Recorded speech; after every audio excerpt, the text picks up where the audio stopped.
para manter Daniel Vorcaro preso.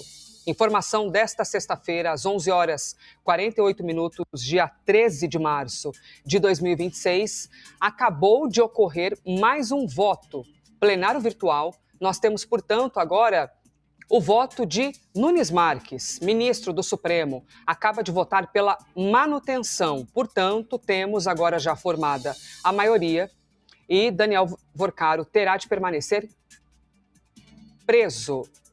Ministro Nunes Marques acabou de subir o voto em plenário virtual. Nós estávamos aqui na expectativa, porque assim que ocorre a abertura do plenário, e ocorreu às 11 horas da manhã, são 7 dias para a conclusão desta votação. Então, isso haveria de ocorrer, poderia ocorrer ainda no decorrer dos próximos dias. Porém, já temos, antes mesmo de completar 1 hora da abertura do plenário virtual, temos o voto de Nunes Marques. Clarice Oliveira, portanto, maioria formada para a manutenção da prisão de Daniel Vorcaro. Como a gente disse, Elisa, o ministro Nunes Marques aparece aí como o fiel da balança. E por que eu levanto esse posicionamento em especial? Porque havia, pelo menos nos bastidores, alguma expectativa, não era nada garantido. O voto pode ser diferente quando for depositado pelo ministro, mas que talvez o ministro Gilmar Mendes pudesse seguir uma direção diferente, que ele pudesse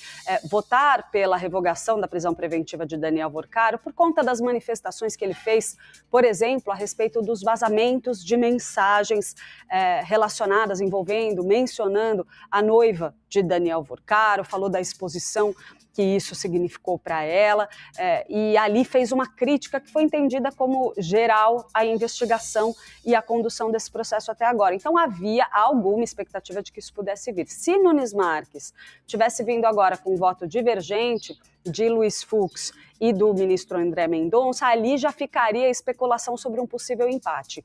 Agora, esse resultado, uma vez confirmado, manutenção da prisão preventiva de Daniel Vorcaro, e aí é inegável de todas as pessoas com as quais eu conversei de ontem para hoje, que isso aumenta a pressão por uma delação do dono do Banco Master.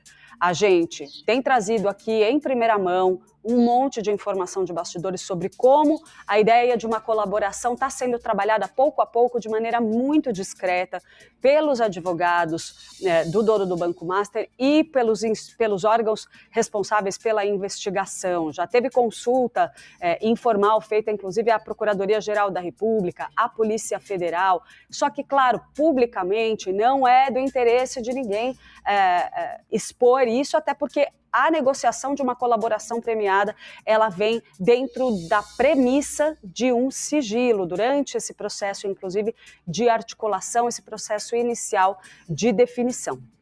Dentro da defesa de Daniel Vorcaro, o clima, pelo que eu senti no decorrer aí da última semana, já vinha caminhando nesse sentido com o seguinte entendimento. De que ele estava sendo muito pressionado, cada vez mais as decisões relacionadas a essa investigação estavam fechando o cerco sobre o banqueiro e que ele ficaria, termo usado por uma fonte que eu ouvi, sem saída, a não ser propor uma colaboração.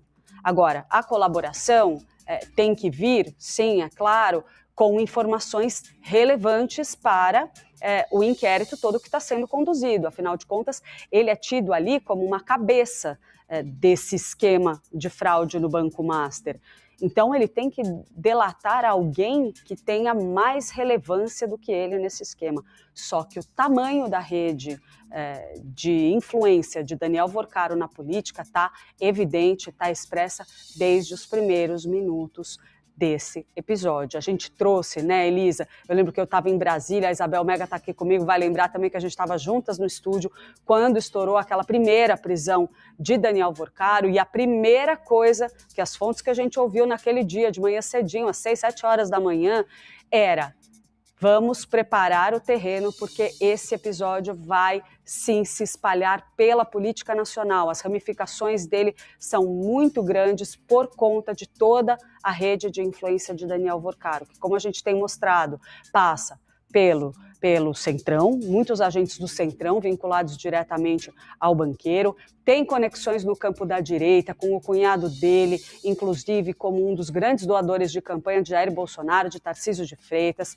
A gente tem também conexões com a base governista, com um vínculo muito grande de Guga Lima, que era sócio de Daniel Worcaro com o governo petista, gestões petistas na Bahia, e uma rede de influência grande por meio da esposa dele, Flávia Arruda, que mantém conexões com vários setores da política brasileira. Então, esse é o desenho que está colocado neste momento e quanto mais tempo Daniel Worcaro é colocado nessa posição de pressão, na avaliação, pelo menos das pessoas com as quais eu conversei, maior é a chance de uma delação. A dúvida é qual é a força de Daniel Worcaro para se tornar um eventual homem-bomba. Tem bomba para tirar aí dessa caixinha? Aí a gente vai ter que esperar para ver. E lembrando, delação nenhuma é referendada pelos órgãos públicos, pelas nossas instituições, se o acusado já não fornecer elementos concretos. Então, só tem delação se ele botar algo importante na mesa. Se ele de fato tiver como delatar conexões muito relevantes e que seja necessário essa contribuição dele para avançar numa investigação que possa ir além com outras ramificações dentro da nossa política. Já me alonguei demais, deixa eu parar. Mas trazendo aqui um olhar geral muito importante, Clarissa.